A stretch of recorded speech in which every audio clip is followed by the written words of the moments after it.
Hi, this is a video how to make shampoo from conkers.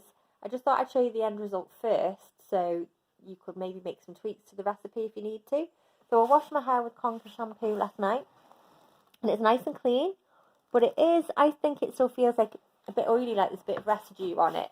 So what you could do is do a final rinse with apple cider vinegar, or you can make a little tweak to the recipe. So I think it was probably a bit too rich for me. I put linseed at the end, and the linseed itself is kind of greasy, so I think it might have interacted with the conker soap, so it wasn't as effective. So if you're about to make it for the first time today, I suggest that you don't add the linseed at the end. So boil the mixture so it's quite thick. Use the apple, but the linseed was only added to try and thicken the solution anyway. Unless you've got very dry hair, then you might decide to put a bit of linseed in. So boil it so it's quite thick and then just use that solution as it is. So if you're just about to make the shampoo, enjoy it. Get in there, smashing up your conkers.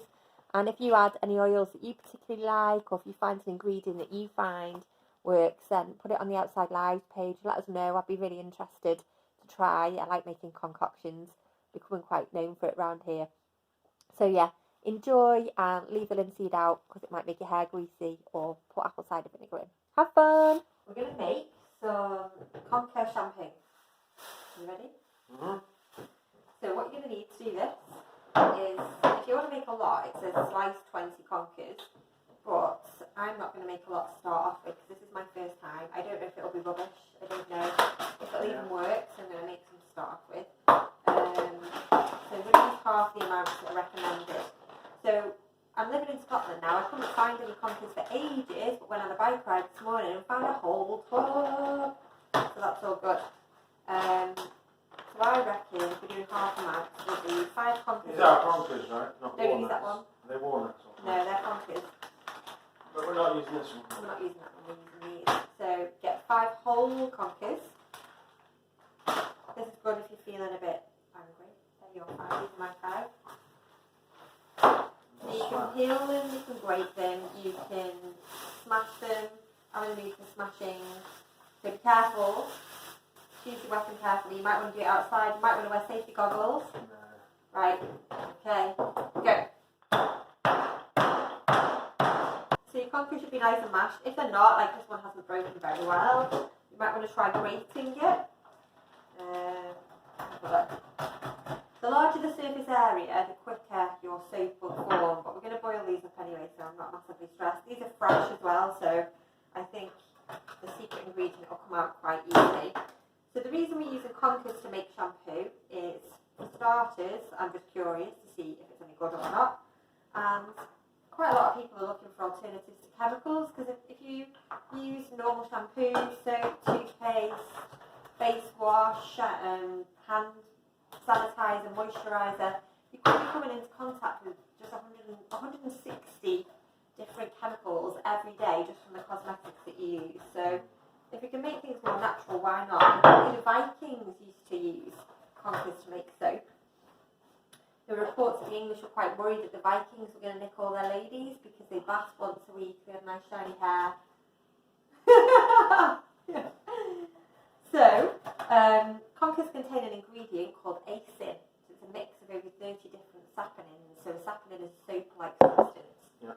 So it's a molecule that dissolves in water, but there's also a bit of the molecule that dissolves fats and greases as well. So if you've got greasy hair, it should get the grease out. Now, in experience in the past, when I've tried things like vegan shampoo or stopped using normal shampoo, your hair goes through a phase of being greasy for about 4 or 5 weeks, just because it's getting used to not having chemicals anymore.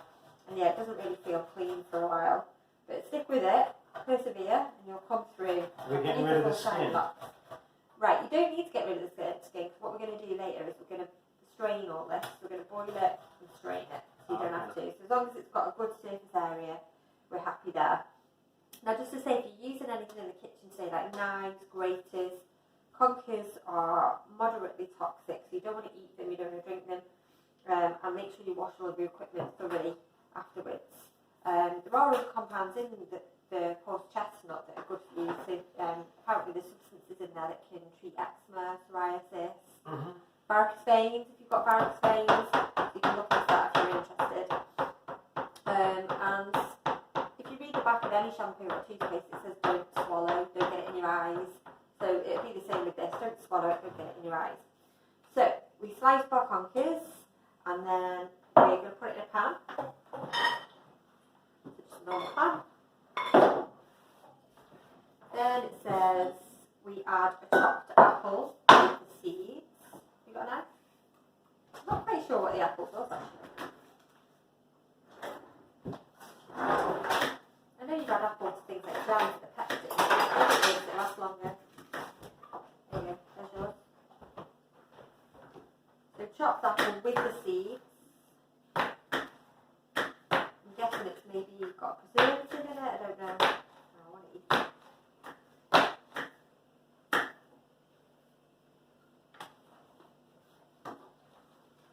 So that's going in.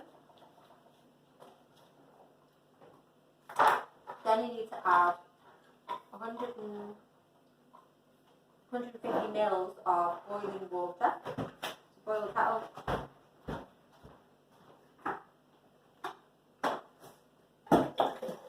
An interesting bit of folklore while Pete gets the kettle ready. If you carry 3 shiny conkers in your pocket, you will always have money. I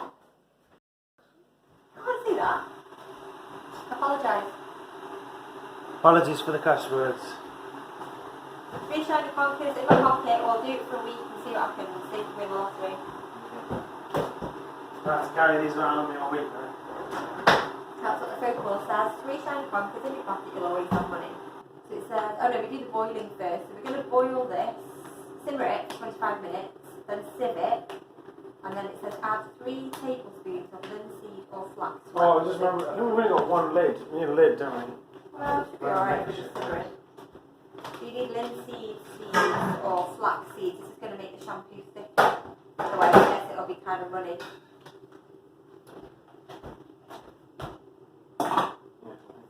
Cool.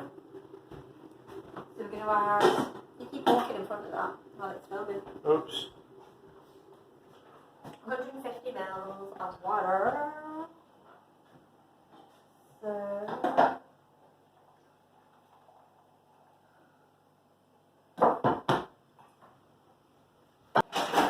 So yeah, you get the idea. We're just going to boil it and simmer it for 25 minutes, then we'll show you what it looks like.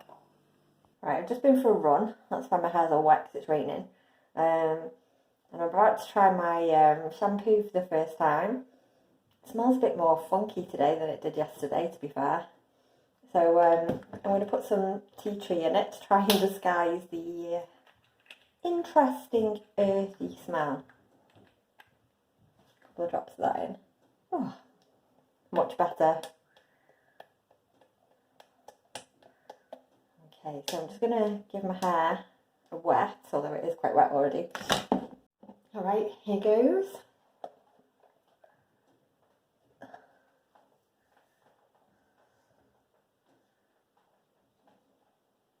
It's been in the fridge as well, maybe not the best. It's making a soapy noise, but it doesn't. And it smells good from the tea tree. So yeah, definitely not suds. Okay, I might try and wash it twice. Let's see. So the verdict is, I think my hair is very clean. I washed it twice with the shampoo in the shower. And I was having a think when I was doing it. I was thinking, why isn't it sudsy at all? Because the laundry one that I made was, you give it a shake and it'd go all frothy, but this one didn't. So I think it's because they put the linseed in, and the linseed's got quite a lot of oil in it anyway. So perhaps the saponins have reacted with the linseed. But when I squeak my hair, it's making a squeaky noise still, so it's definitely clean. And I ended up putting some on, I've got a shower mitt. So I ended up using it as a body wash as well, because all the little bits of linseed were quite nice, like exfoliating. So my skin feels quite soft and nice now. I'm pretty impressed with that, to be fair. I'll definitely make it again. I'll probably make a big batch, because if you're going to heat something up for 25 minutes, obviously you've got the energy involved, the electricity involved with that.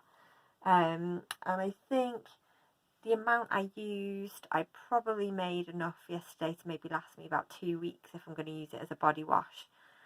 I have been using a vegan shampoo on my hair for about 2 or 3 months now anyway, and you do go through a phase, like at the start of maybe about 5 or 6 weeks of having greasy hair. So perhaps if you switch to the Conker soap, then you might go through that phase of having greasy hair for a while. But then you'll come out the other end. So I'll carry on using this for a couple of weeks and I'll let you know how I get on. So if my hair starts to go all stodgy and greasy, then I might have to switch back to the bought shampoo. But you could just mix it up, couldn't you? And also, if I make another batch, I'm going to do it without linseed and see what happens with that. So get collecting your conkers. Lots to do in lockdown for you. Okay, thanks. Bye.